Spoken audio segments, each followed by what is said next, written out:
El crecimiento para el día que ya viene para la Pascua, si primero una obligación en la Iglesia Católica.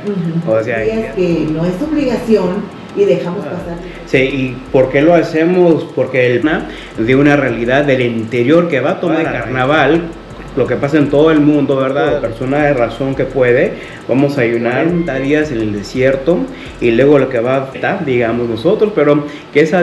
Pero hay que acordarnos de que se tratar de caminar. Eso, el tiempo de Epifanía, que es el crecimiento bilingüe. Okay. Después, en el centro... Claro, miren. Hacemos eventos para comunidad, tenemos un ministerio, es ese dinero, entonces por eso usamos los dólares para ustedes y su familia, un plato. Ahí los esperamos.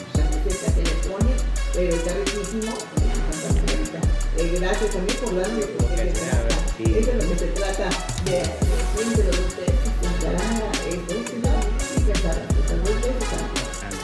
así es, de ellos esa parroquia nos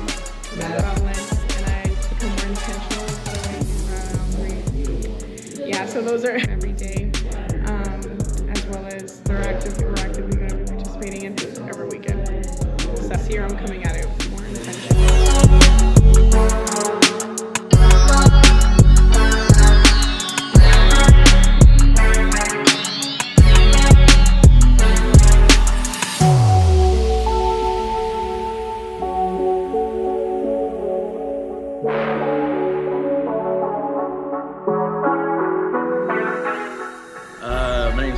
Junior, Deacon Pete Madrid. That I'm gonna give up for Lent is to see what we can do for the Newman Center. Can you support me?